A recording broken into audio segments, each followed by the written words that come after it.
오늘 주제는 캐나다 직장인 토크로 잡았어요. 두 분은 지금 현재 직장인이신가요? 저는 지금 백수입니다. 2주 전에 일을 그만둬가지고. 좋은 시기 보내고 계시네요. 그럴 줄 알았는데 미국 갈 때 필요한 것들을 리서치하느라 지금 하루하루가 너무 바쁘게 지나고 있어서 오히려 회사 다닐 때가 더 여유가 있던 것 같아요. 그쵸. 델비님은 어떠세요? 오늘부로 이제 원래 다니던 직장을 이제 관두고 이제 내일부터는 이제 사업가로 완전히 이제 올 완전하게 인하시는 이제 걸로. 전업 사업가로 살기로 되었습니다. 여기 축하드리는 걸로. 네, 네. 감사합니다. 사업가 네. 직장 얘기를 하는 이유가 사실 돈 때문인 것 같아요. 맞습니다. 투자보다 본업이 우선이다. 그러니까 어쨌건 본업이 결국은 차를 굴리는 엔진이라고 생각하거든요. 이게 굴러가야 투자도 하는 거고 본업이 가장 중요하다고 생각을 하는데 저는 이제 한국에서 온 입장이고 두 분은 이제 캐나다에서 20대부터 일을 쭉 하셨으니까 그 부분에 대해서 좀 이제 궁금해서 여러 가지 질문을 드리려고 하는데요. 캐나다 어떤가요? 일하는 거에서 저는 이제 한국에서 일해본 적이 없으니까 네. 비교는 하기 힘들지만 개발자 쪽은 캐나다가 이제 훨씬 대우가 좋은 걸로 알고 있어요. 그래서 워라밸도 훨씬 좋고 이제 연봉도 아무래도 한국에 비하면 훨씬 높아서 그 점이 이제 마음에 들죠. 캐나다에서만 일을 해봐서 한국에서 일을 못 할 것 같아요. 연봉을 봤을 때. 그럴 수 있죠. 네. 이게 그 직업군에 해당하는 일이죠. 또. 그쵸. 개발자 한에서는 이제 너무 연봉 차이가 심해서 이만큼 받다가 요만큼을 받으려고 생각을 하면은 그건 너무 힘든 것 같아요. 이만큼은 캐나다고 네, 요만큼은 이제 다른 곳이다. 네. 네. 기업에서 그런 일에 대해 이제 페이를 해줄 수 있는 회사들이 그 사이즈가 아무래도 북미에 있다 보니까 그쵸. 그런 경향이 있는 것 같아요. 그쵸. 그런 점에서 이제 개발자는 이제 캐나다나 미국 쪽이 이제 일하기 되게 좋은 것 같아요. 저 같은 경우는 이제 캐나다에서만 쭉 일을 하긴 했는데 로컬 회사도 많이 오랫동안 다녔고 또 한국계 회사를 최근까지 다녔었고 그래서 한국에서 일한 거랑 분명히 한국계 회사랑 조금은 차이가 있겠지만 그런 조직적인 문화라든지 워크 컬처라든지 이런 거는 좀 차이가 좀 큰 것 같아요. 캐나다 로컬 회사는 좀 더 자유분방하고 아무래도 저보다 한참 상사이신 분들도 그냥 first name 베이스로 그냥 뭐 Barbara, good morning 이렇게 하는데 이제 한국 회사에는 약간 그런 분위기보다는 그래도 조금 더 경직되어 있지 않나. 그러니까 한국형 문화가 살짝 들어가 있는 거죠. 그렇죠. 근데 어떤 게 딱히 좋다, 싫다라고 보기보다는 그냥 두 개가 다르다라고 보는 게 맞는 것 같아요. 잠깐 또 이 얘기를 안 할 수가 없는데 세금. 직장인들 사실 다 세금 걱정하면서 돈 벌지 않나요? 그렇죠. 너무 걱정하죠. 엄청나죠. 네. 캐나다 세금에 대해서 혹시 어떻게 생각하세요? 일단은 높다고 생각해요. 마지널 텍스가 마지막 단계로 올라가면 50%가 넘어가는데 그거는 내가 번 돈의 반 이상을 정부한테 주는 거잖아요. 네, 그렇죠. 그거는 너무한 것 같고 일단은 전체적으로 약간 미들 클래스가 가장 힘들게 구조가 되어 있는 것 같아요. 그러니까 부자가 돈을 더 많이 낸다? 그거는 말이 되고 돈 적은 사람이 돈을 적게 낸다? 이건 말이 되는데 돈을 어중간하게 많이 버는 애들이 제일 많이 되는 것 같아요. 그게 정말 힘들게 해요, 사람들. 세금은 사실 개인 사정에 따라서 너무 달라지긴 해요. 그래서 그냥 정말 일반적인 상황을 가정해서 얘기하면은 이제 지금 딱 캐나다 달러랑 한국 돈이 1,000원 대 1달러거든요. 그러면 10만 달러를 버는 사람과 1억을 버는 사람이 이제 뭐 동등하다고 생각을 할게요. 그럴 경우에 한국도 대충 한 22%?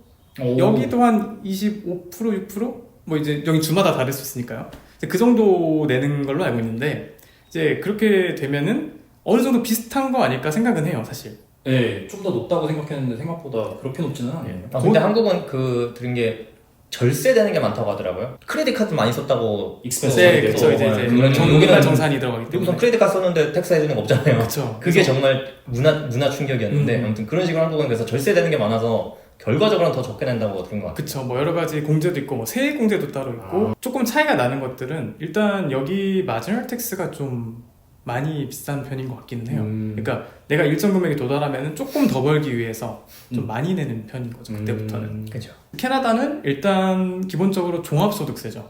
근로소득 같은 경우는 이제 100% 우리가 텍서블이죠.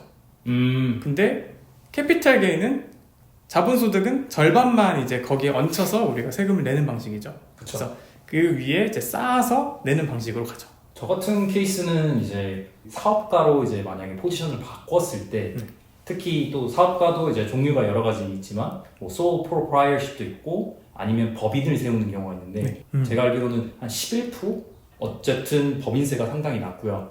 그리고 법인을 세우게 되면은 일단 거기서는 이제 공제될 수 있는 부분들이 커요. 비용 처리가 비용 가능해서. 처리가 가능해. 익스펜스 처리가 가능한데 뭐 예를 들어 뭐 자동차 리스비라든지 회사와 관련된 걸 써야 되긴 하지만 네.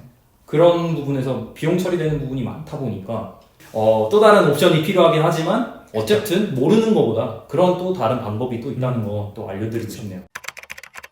그럼 이제 회사에서 겸업 금지가 혹시 되어 있었나요? 컨플릭트 오브 인트레스트만 그게 방해되지 않는다면은 괜찮은 걸로 알고 있어요. 제가. 같은 결에 약간 컴페티션이 될 수 있는 거면 하면 안 되고요. 컴페티션이 전혀 될 수 없는 일을 외적으로 하는 거는 문제가 없는 걸로 알고 있어요.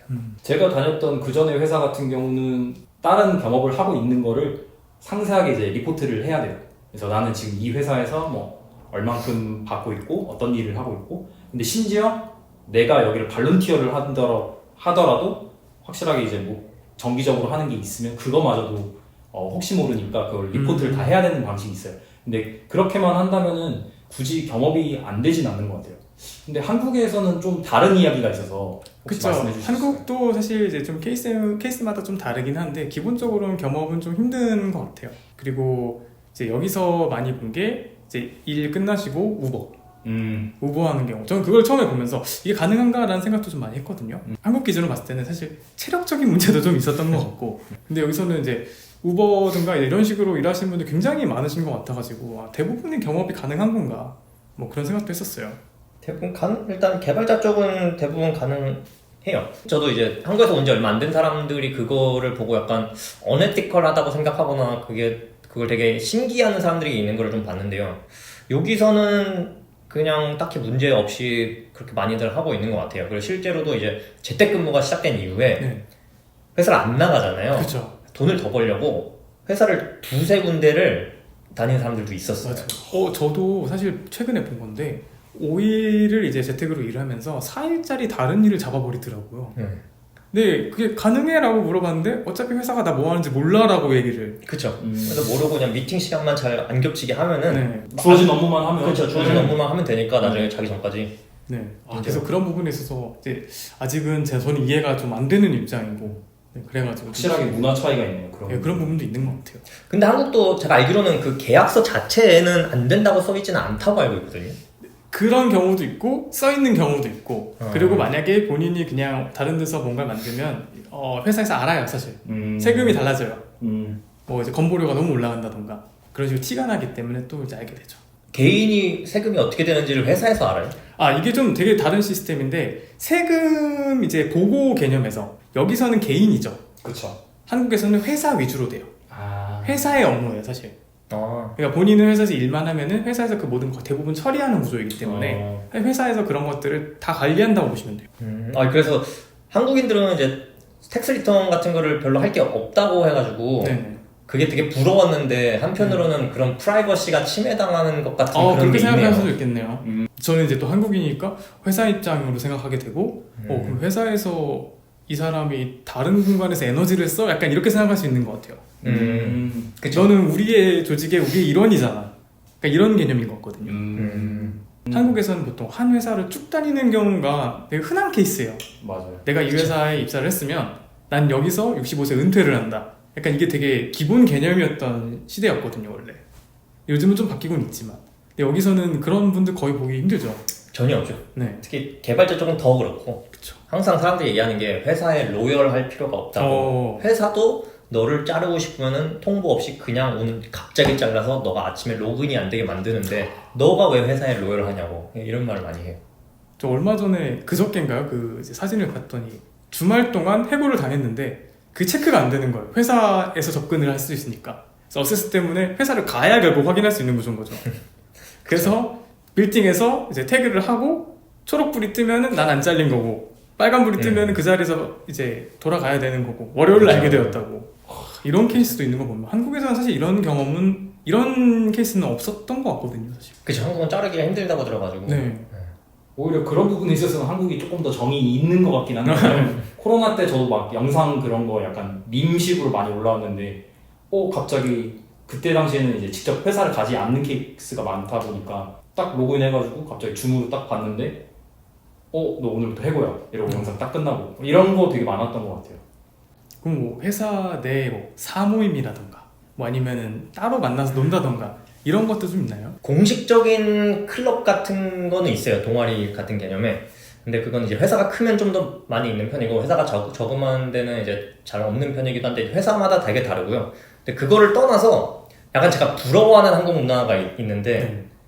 게임 회사 얘기를 다룬 웹툰이 있었는데, 거기서는 이제 회사원들끼리 되게 친하고, 끝나고도 막 같이 막 놀고, 주말에도 막 어디 같이 가고 막 이런 거를 하더라고요. 그런 문화가 되게 부러운데, 여기서는 그런 문화가 거의 없는 것 같아요.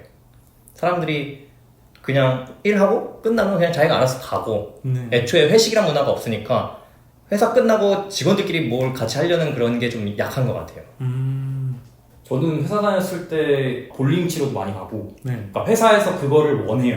그러니까 너네 좀 친해지라고 회사에서 그런 어떻게 보면 그 보조금이라고 해야 되죠. 네. 그런 거를 분기마다 조금씩 어느 정도 버젯을 정해줘서 너네 뭐 볼링도 가고 뭐 등산도 가고 너네 하고 싶은 거 있으면 좀 같이 하는 거를 장려를 하고 특히 크리스마스 때 되면은 약간 마니또 같은 스타일의 그렇죠. 그런 게임도 많이 하고 그래서 서로끼리 이제 크리스마스 선물 주고받고 그러면서 좀 더 직원들끼리 좀 친해지는 거 융합되고 그런 것들을 되게 권장을 많이 했어요. 혜빈님은 또 그런 거 좋아하셨을 것 같은데. 네, 저는 또 이렇게 친구들, 그러니까 심지어 제 말로 이렇게 편하게 친구들이라고 얘기하는 것처럼 진짜 그 동료들하고 심지어 회사 관두고 나서도 서로 친구처럼 지낼 정도로 정말로 약간 그런 것들을 많이 즐겼던 것 같아요. 근데 아까 전에 말씀하신 것처럼 저희도 클럽이 조금씩 있었어요. 네. 근데 이제 뭐 친환경처럼 뭐 나무 심기 발렌티어 클럽, 뭐 어떤 스포츠 뭐 다치고 그래서 이제 여기로 말하면 피구 그런 팀도 있고 근데 그게 자주 있지는 않고 뭐 분기마다 한두 번씩 하는 워낙 사이즈가 크다 보니까 다른 부서의 사람들하고 그때 좀 네트워킹을 할 수 있어요. 그래서 그런 네트워킹 하는 것도 되게 중요해요. 왜냐면 우리 부서에만 같은 회사지만 다른 부서에 있는 사람하고도 잘 지내야지 나중에 어떻게 보면 승진이나 이런 것들에도 어느 정도 영향이 가기 때문에 그런 네트워킹을 잘 하는 것도 되게 중요한 것 같아요. 그리고 데이비님께서 이제 영어 교육을 하시니까 한국인 분들이 캐나다에서 일할 때 영어로 사실 고민이 많아요. 회사 생활이라던가 여기에서 일하는 데 있어서 영어는 어떤 건가요? 영어 같은 경우는 정말 중요하죠. 말 그대로 내가 소통을 해야 되는데 이게 언어가 안 되다 보니까 자꾸 상사랑 이제 대화를 할 때도 불편하게 되고 동료들하고도 불편하게 되고 그러다 보니까 나는 성격이 이런 사람이 아닌데도 불구하고 내성적이지 않으신 분들도 약간 회사 동료들하고 회사 안에서는 좀 더 내향적인 사람처럼 포장이 되어 있고 그래서 그 부분이 해결이 되지 않으면 계속 그 직장에서도 약간 뭔가 겉도는 느낌? 뭔가 나는 일은 잘하고 있는 것 같지만 뭔가 회사 사람들과의 관계가 조금 이상한 경우가 좀 있고 이직이나 승진을 하려고 하면 결국에는 항상 여기 레퍼런스 체크를 많이 하거든요. 그렇죠. 그래서 그 전 상사라든지 아니면 그 전 직장에서 잘했냐고 확실하게 이제 그 오퍼가 나오기 전에 컨디셔널 오퍼로 먼저 나오고 나서 레퍼런스 체크가 꼭 들어간단 말이에요. 근데 내가 일은 잘했지만 만약에 내가 영어를 잘했을 때보다 잘 줄 수 있을까라는 그런 의문이 드는 것 같아요. 그래서 현재 자체도 불편하지만 나중에도 커리어에서 조금 발목을 잡을 수가 있는 것 같아요. 그리고 이제 또 포지션마다 역할이 달라지잖아요. 본인이 올라가면 올라갈수록 이거를 더 이제 설명하고 명확하게 해줘야 되는 경우도 많아지잖아요. 원래 그전에는 내 업무만 하고 그거를 이제 전달만 하면 끝났던 상황이었는데 이제는 내가 정말 슈퍼바이징 해야 되는 상황이었고 그런 부분에 있어서 영어로 고민하는 분을 사실 많이 봤어요. 라이팅 같은 경우는 챗GPT라는 이제 AI 프로그램이 있으니까 만약에 내가 말을 어색하게 쓰더라도 그게 고쳐지는데 내가 동시에 말을 하는 거를 챗GPT를 딱 이렇게 보여줘서 하는 거는 아직은 앞으로도, 아니죠. 예. 네, 앞으로도 좀 한계가 있어요. 그러니까 정말 라이브로 대응해야 되는 상황이 오면 그래서 그런 부분에 있어서 라이팅은 오히려 앞으로 조금 더 덜 중요해지지만 영어 스피킹에 있어서 너무 중요해지는 거예요. 그래서 이 한국인에 있어서 영어가 되게 부담스러운 부분인 게 이게 처음에만 그런 게 아니라 나중에도 계속 발목을 붙잡을 수가 있어서 하루라도 빨리 이 영어를 빨리 마스터하는 게 오히려 마음이 편하지 않을까 그런 생각을 하네요. 되게 슬픈 얘기인데 한국인분들 중에 이제 많은 분들이 여기서 일하다 보면 약간 예스맨이 돼요. 정확히 못 알아듣겠고 이제 그 내 표현을 이렇게 둘러서 말하는 게 좀 어렵다 보니까 이제 가볍게 일단 예스를 하는 자꾸 예스만 하게 되는 그리고 성격은 자꾸 난 소심한 사람이 아니고 난 조용한 사람이 맞습니다. 아닌데 이 이야기가 길어지는 게 싫어서. 그래서 하루라도 빨리 투자도 중요하지만 영어에도 투자를 하시는 게 캐나다 사시면 영어는 그 정도 제 개인적으로 후회가 더 없을 것 같아요. 맞아요. 저도 지금 만약 영어를 정말 잘한다면 더 재밌을 것 같아요. 아시다시피 쟤네 일주일에 뭐 많아야 한 번 밖에 나가는데 영어 잘했으면 2번 이상 나갈 거예요. 네, 큰 차이죠. 100% 이상 증가하는 거잖아요. 네, 100%죠. 네. 저는 16살 중3 때 왔거든요. 그러다 보니까 그 전까지는 영어 경험이나 이런 게 아예 없어서 딱 왔는데 화장실 가기도 좀 힘든 거예요. 그래서 4년 내내 중고등학교, 고등학교 졸업할 때까지 밤 벙어리로 살았어요. 근데 딱 20살 됐는데 갑자기 영어가 터지는 거예요. 완전히 이게 해결이 되니까 그 다음부터는 저의 약점이었지만 이제는 강점이 된 영어가 자신감을 엄청나게 높여주는 거예요. 데이비님이 그런 좀 대비가 강한 두 경험을 했기 때문에 지금 이런 일을 하시는 게 아닐까 그런 생각도 드네요.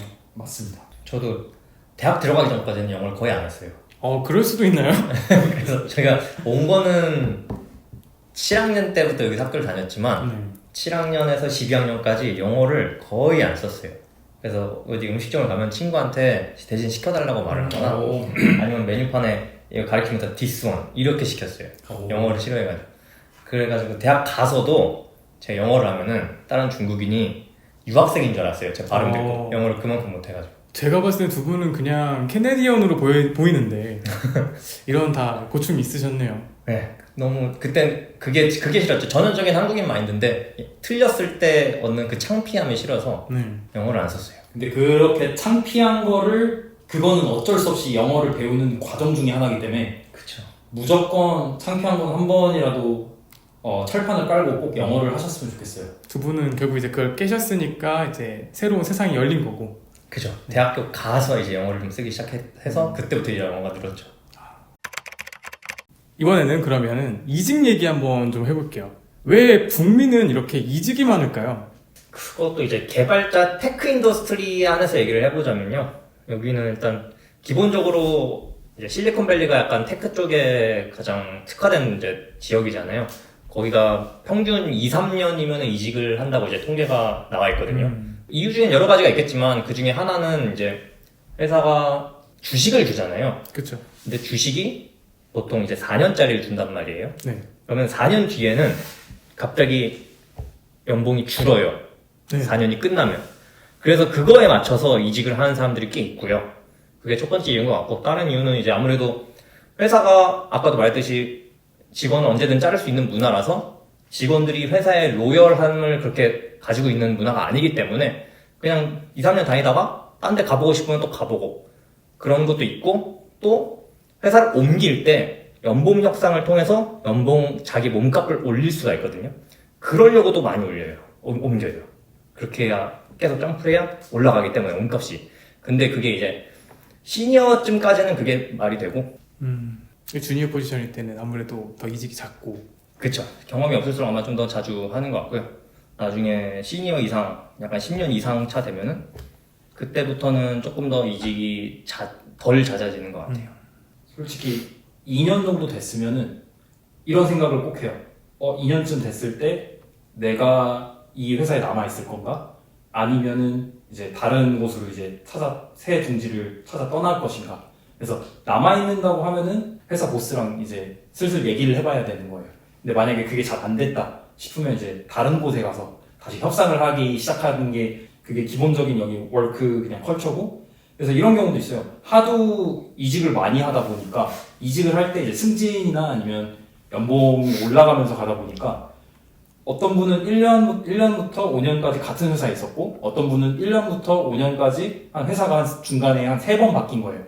근데 그 3번 바뀐 분이 이분보다 연봉이 2배인 경우, 진짜 20, 30대, 심지어 40대까지는 계속 왔다 갔다 많이 하시고 커리어도 많이 바꾸시고, 이게 당연한 문화고 안 하면 오히려 조금 더 내가 뭔가 이상하다라는 느낌을 들 수가 있어요. 물론 그렇지 않은 분들도 있지만 한국에 비해서는 훨씬 다른 것 같아요. 왜냐면 저희 아버지만 해도 항상 이제 입버릇처럼 말씀하시는 게 나는 한 회사에서 30년 이상을 근무했다는 거에 대해서 되게 큰 프라이드를 갖고 계시거든요. 근데 그거는 정말 대단한 거긴 하지만 여기 캐나다 북미에서는 조금 왜 그 회사에 그렇게 오래 있으신 거지? 그게 좋은 의미일 수도 있고 조금 이상한 의미일 수도 있는 것 같아요. 그쵸. 그 부분에 있어서 테크회사 쪽에서는 오히려 한 곳에 너무 오래 있으면 안 좋게 보는 경향도 있어요. 이 사람이 컴포트존을 벗어나려고 하지 않는구나. 성장하고 싶은 마음이 없고 그냥 안주하고 싶어 하는구나. 약간 이렇게 볼 수가 있어서 한 회사에 특히 같은 포지션에 7년 이상 있으면은 그거는 레주메에서 네거티브가 돼요. 예, 실제로 이직을 꽤 많이 하신 걸로 알고 있는데 저는 지금이 이제 세 번째 회사죠. 인턴 뒤로는. 근데 저도 옮길 때 연봉 협상 때 올라가요. 마지막 이직 시에는 더 높을 수 있는 오퍼를 냅두고 더 낮은 데로 옮겨서 조금 예외적인 경우지만 어쨌든 오퍼를 더 높은 연봉을 받을 수 있는 오퍼가 있었다는 사실이 제가 글로 갔으면 더 높아지는 거잖아요.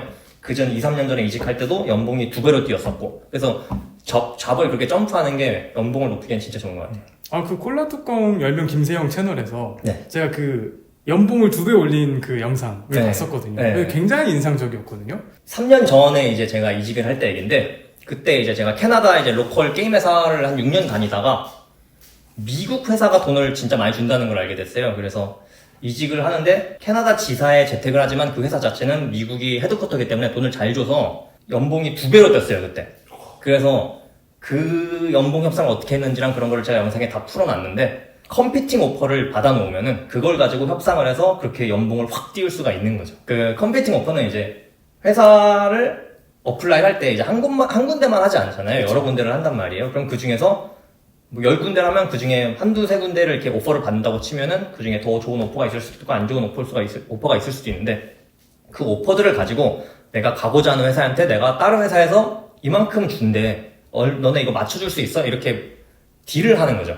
그러면 대부분의 경우 그거에 맞춰주려고 해요.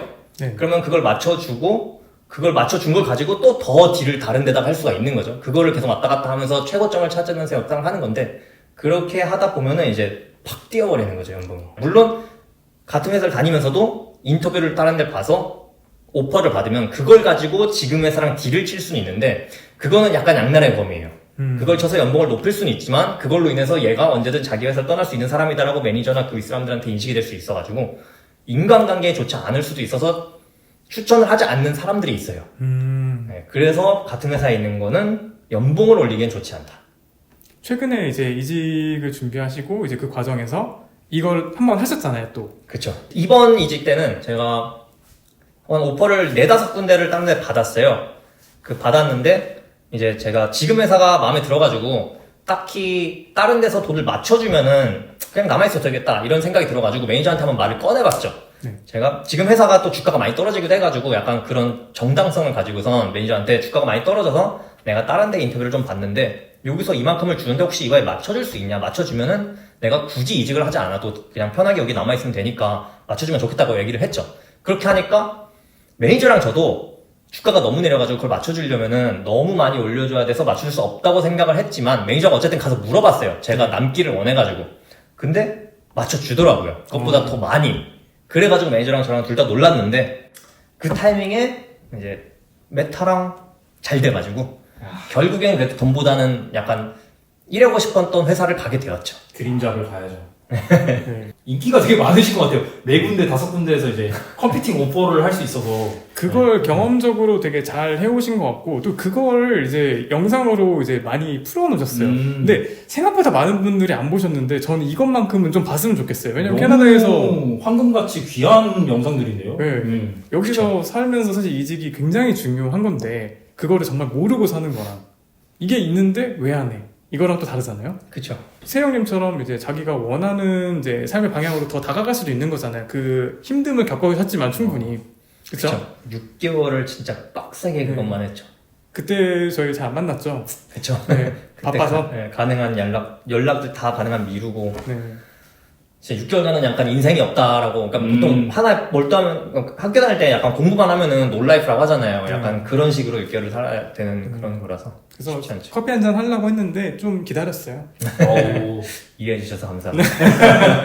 네. 사실 저희가 원래 이제 그냥 동갑 친구라서 네, 네. 가까운 사이긴 하지만 네, 이제 영상에서는 조금 더 그리고 이제 제가 이제 투자에 관해서 살짝 더 한번 얘기를 해보자면은 회사를 옮길 때 저는 또 중요한 부분 중에 하나가 RRSP라고 생각을 하거든요. 이제 여기서 회사마다 다르죠. RRSP 매칭해주는 퍼센트가 다르기도 하고 뭐 안 되는 경우도 있고 아니면은 뭐 이제 주정부나 이런 데서 하는 경우는 이제 꽉 채워서 하는 경우도 있고요. 그래서 혹시 RRSP 매칭 같은 경우에 대해서 좀 얘기해 주실 수 있으신가요? 저는 그게 항상 부러웠어요. 네. 제가 다니는 회사는 매칭을 안 해줘가지고 첫 번째 다니는 회사는 스톡 옵션 프라이빗이었기 때문에 네. 스톡 옵션을 줬고 그리고 지금 마지막에 다니는 회사도 이제 RSU 주식을 주지만 매칭은 없더라고요. 그래서 저는 아쉬운 부분. 네, 매칭을 해주는 회사에 다니는 사람들이 정말 부러웠어요. RRSP를 만약에 5%를 매칭해 준다고 하면 실제로 내가 연봉을 5%더 받는 거랑 비슷한 효과거든요. 그쵸. 그만큼 넣으면 매칭을 해주니까 물론 미래 될 때까지 못 쓰는 그쵸. 인컴이지만 그리고 뭐 당장 조금 이제 쪼달릴 수도 있지만 네. 그래서 그런 부분에 있어서 저는 오히려 반대의 케이스인데요. 네. 저희 회사 같은 경우는 제가 다녔던 회사 같은 경우는 그런 매칭 제도가 있었어요. 어쨌든 지금 당장은 쓸 수 없지만 은퇴 이후에 되는 자금이지만 그만큼 매칭을 해주니까 그거에 반하는. 그래서 점점 돈이 RRSP에 쌓이는 그걸 볼 수 있으니까 이거 쏠쏠하네? 약간 그런 재미가 있었던 것 같아요. 뭔가 내 연봉이 조금이라도 그 실제로 찍힌 것보다 조금 더 5%라도 더 많이 받는 그런 효과를 누릴 수 있어서 그래서 이거 정말 좋은 제도이지 않나라고 생각이 듭니다. 기본적으로 회사에서 RRSP 매칭을 해주면 좋지만 그게 아니어도 개인이 이제 납입하는 방식으로 저축을 하는 것도 저는 되게 좋다고 생각을 해요. 그래서 RRSP에 대해서는 저희가 각을 잡고 한번 길게 한번 얘기해보죠. 너무 좋죠. 좋습니다. 네. RSP도 얘기할 게 많으니까. 그쵸. RSP는 뭐 TFSM만큼 많죠. 사실 그보다 더 많을 수도 있고 이제 만약에 본인이 40대 이후 50대 뭐 은퇴 시점이 10몇 년 남았다 이런 경우에 RSP 주목을 해야 돼요. 굉장히 중요한 역할을 할 수 있어요, 노후에. 그리고 아까 전에 조금 빼먹은 이야기이긴 한데 RRSP랑 이직 얘기가 둘 다 나왔는데 한 회사에서 이제 RRSP를 쭉 부었는데 그 회사에서 이제 다른 회사를 이직을 했을 때 만약에 RRSP를 다루는 그 회사가 또 있단 말이에요. 그렇게 되면은 그 한 회사에 있었던 그 어떻게 보면 서티피케이트이죠. 네. RRSP로 되어 있는 그 서티피케이트를 갖고 이제 새로 이직하게 되는 회사에다가 제출을 하면은 인사부에서 그걸 처리를 하게 되어 있어요. 근데 만약에 회사가 그 정도 사이즈가 아니다. 그러면은 만약에 우리는 아예 RRSP는 너가 개인이 관리를 했으면 좋겠다 이렇게 하면은 RRSP가 있는 은행이나 아니면 뭐 금융기관, 뭐 인슈런스 회사라든지 가서 이제 트랜스퍼를 정식적으로 할 수가 있어요. 그래서 그런 방식들이 있어서 나 이 회사를 관둔다고 하면은 무조건 그 RRSP를 꼭 빼야 되는 게 아니라 그걸 트랜스퍼를 할 수가 있는 걸로 알고 있습니다. 그리고 본인이 이제 그 이후에 아니면은 펀드에 직접 가입을 하셔도 되고 아니면 제가 뭐 최근에 영상을 올렸지만 개인이 ETF로 펀드처럼 이제 할 수 있는 포트폴리오 ETF도 있거든요. 그런 식으로 개인이 따로 해도 가능하니까 그런 부분도 괜찮겠네요. 그래서 여기 사람들이 또 RRSP를 넣는 이유가 있잖아요. 저는 사실 가장 큰 이유를 마지널 텍스 때문이라고 생각을 해요. 아까 영상 초반에서 얘기를 했지만 이 캐나다의 세금은 이렇게 계단식이란 말이죠. 딱 어느 금액을 넘어가면 그때부터 세금 구간이 확 달라져요. 그래서 그 다음 계단에 있는 돈만큼을 좀 공제할 수 있는 방식으로 하는 게 가장 효율적이거든요. 그쵸. RRSP가 그 역할을 해주잖아요. 그래서 내가 이 정도 금액 RRSP에 납입을 하겠다. 그럼 그 돈만큼은 내 이번 소득이 아니다. 이런 식으로 쳐주니까. 그래서 그 가장 높은 구간에 있는 돈을 지금 공제를 받고 RRSP에 넣어버리고 내가 나중에 소득이 적을 때 내가 더 번 돈에 대한 마지노 텍스가 낮을 때 그때 빼자라는 취지잖아요. 아무래도 65세 이상이 되면 보통 은퇴를 하다 보니까 네. 그때 가면 아마 인컴이 적잖아요. 그쵸. 그럼 그거에 맞춰서 세금을 덜 내는 효과가 크죠. 그래서 RRSP는 무조건 하는 게 좀 좋지 않나. 그럼 그 계산을 어떻게 하면 좋을까요? 그래서 그 계산을 하기 이제 쉬운 방법이 있는데 웰스 심플 같이 공짜로 이제 텍스 신고를 해줄 수 있는 그런 툴들이 있잖아요. 거기에다가 일단 자기 인컴이나 이런 거 다 써놓으시고 거기에 보면 RRSP에 내가 얼마나 컨트리뷰트 할 건지 쓰는 란이 있어요. 1000불 써보고 리펀드가 몇 불 오르나 봐가지고 만약에 100불이 오른다. 그럼 그 다음에 1000불 더 더해보고 그때 또 100불이 오른다. 근데 그 다음에 또 1000불을 더했더니 80불이 올라. 그러면 이제 거기가 이제 그 브래킷이 바뀌는 구간이기 때문에 좀 더 효율이 떨어지는 구간이란 말이에요. 그래서 그렇게 해가지고 내가 얼마를 넣으면은 가장 효율이 좋은지를 체크할 수도 있고 아니면 이제 조금 더 이제 그 텍스 문서를 보는 게 괜찮다 싶으신 분들은 네네. 그 란 이제 내려가면 정리된 문서가 있어요. 거기에 보면은 이제 페더럴 텍스랑 프로비저널 텍스가 내가 지금 브래킷이 어딘지 알 수가 있거든요. 그걸 보면은 정확하게 내가 몇 달러까지 얼마를 넣었을 때 브래킷이 낮아지는지를 계산할 수가 있어서 그렇게 해서 내가 얼마를 내는 게 좋은지를 계산할 수가 있어요. 그렇죠. 특히 캐나다에서는 뭐 한 11만, 12만 달러 여기 넘어갈 때 좀 퍼센트가 많이 오르는 편이죠. 이제 그걸 넘어가는 돈에 한해서 최대한 넣는 쪽으로 하는 것도 괜찮은 방법이고. 보통 본인의 인컴의 18%까지 이제 늘 수가 있어요. 그렇죠. RRSP는 되게 아무래도 세금 절세 효과가 있다 보니까 꼭 하시는 게 좋은 것 같고 71세가 되면은 강제로 무조건 뽑아야 돼요. 그래서 만약에 지금 20, 30대라고 하시면은 결국 은퇴하기 전까지 65세까지는 한 30년 알파 플러스가 있다 보니까 아니면 뭐 40대거나 50대여도 뭐 10년, 20년 정도의 어느 정도 쿠션이 있다 보니까 그런 못 뽑는 강제적인 그런 효과 때문에 조금 더 투자에 있어서 공격적으로 하는 분야가 더 많은 것 같아요. 그래서 원래 제가 그 전에 이제 은행 다녔을 때 고객분들 보면 대부분 이제 리스크 테이크를 별로 안 좋아하시는 분들도 예를 들어 텍스 프리 세이빙스 어카운트나 아니면 일반적인 투자도 이제 로우 투 미디엄을 선택을 하시더라도 그분이 같은 분이신데도 약간 RRSP 쪽으로 가면 심지어 미디움 투 하이 그 중간을 선택하는 경우가 많단 말이에요. 그래서 이거는 조금 장기 투자로 좀 보셔야 될 것 같아요. 조금 더 어그레시브하게 가시는 게 좀 더 맞지 않나라는 생각이 좀 드네요. 강제적으로 오랫동안 갖고 있게 돼서 약간 그런 거는 저도 확실히 있는 것 같아요. 이거는 진짜 장기 투자용 RRSP는. 오늘 어제 이틀 동안 시장이 지금 10%가 내려갔죠. 그래서 잘 지내셨나요? 잘 못 지냈습니다. 너무 내려갔어요. 빨간색 비가 계속 내리는데 네. 심각합니다. 심각해요. 네. 딱 1년 동안 올린 거 이틀 동안 다 뺀 느낌? 뭐 어떻게 방향을 잡고 계신가요? 원래라면은 이걸 기회로 삼아서 들어가려고 지금 타이밍을 보고 있을 텐데 네. 지금 저는 이제 다음 주 금요일까지 TFSA랑 FHS를 청산해야 되는 상황이라서 아 그렇죠. 지금 너무 짜증나요. 저번에 말씀하신 이제 미국으로 가야 되면 TFSA를 못 할 수도 있다. 그것 때문에 지금 팔고 다 닫아야 되는데 이 타이밍에 팔아버리면은 들어가야 되는 시기에 팔아야 되는 거니까 이게 너무 타이밍이 안 좋아요 지금. 그러면 이걸 깔끔하게 한번 말씀해 주시면 왜 팔아야 되는 거예요? TFSA랑 FHS가 캐나다에서는 이제 텍스 프리가 되지만 미국은 그거를 텍스 프리로 받아주질 않아요. 그래서 RRSP 같은 경우는 미국이랑 이제 텍스 트리티를 통해서 거기 안에서 일어나는 거에 대해서 텍스가 안 붙게 돼 있는데 TFS랑 FHS는 텍스 트리티에서도 그게 아무것도 계약이 안 돼 있어서 미국에서는 그냥 포레인 인컴으로 쳐서 텍스가 다 붙어요. TFSA에서 일어나는 인컴들이. 그래서 일단 그게 첫 번째 문제고 두 번째는 TFSA를 포레인 트러스트라고 리포팅해야 되는 서류가 늘어요. 그러면은 그 서류가 또 되게 복잡해서 혼자 하긴 힘들다고 하는데 그 회계사한테 맡기면은 폼 하나에 몇천 불이 든대요. 그래서 TFS랑 FHS를 들고 있는 거를 추천하지 않는데요. 그러니까 매번 신고할 때마다 그걸 계속 해야 그쵸. 되기도 하고. 매년 회계사한테 맡기면 매년 몇천 불이 거기에 나가는 거예요. 그럼 배보다 진짜 배꼽이 더 큰 그런 딱 그쵸. 그런 케이스네. 그러면 이게 그쵸. 그게 어쨌건 US 텍스페이어여서 그런 그쵸. 일이 발생하는 거죠. US 텍스 레지던트가 됐을 때 얘기고 네. US 텍스 레지던트가 아니면은 이제 괜찮죠. 오늘도 사실 저희가 모여서 자산 증식에 대해서 얘기하려고 하는데 결국에는 돈 얘기잖아요, 이게. 근데 돈 얘기라는 게 좀 불편할 수도 있고 어려울 수 있는 부분이 있어요, 항상. 그래도 이런 자리를 통해서 사람들도 그렇고 저희도 그렇고 배워나가고 더 나아지기 위해서 이렇게 얘기하는 거니까 그런 부분 이제 좋게 생각해 주시면서 같이 봐주셨으면 좋겠습니다. 회사 얘기, 이직 얘기, 돈 얘기, RRSP 얘기 이렇게 살짝 해봤는데 이게 캐나다 같네요. 그쵸.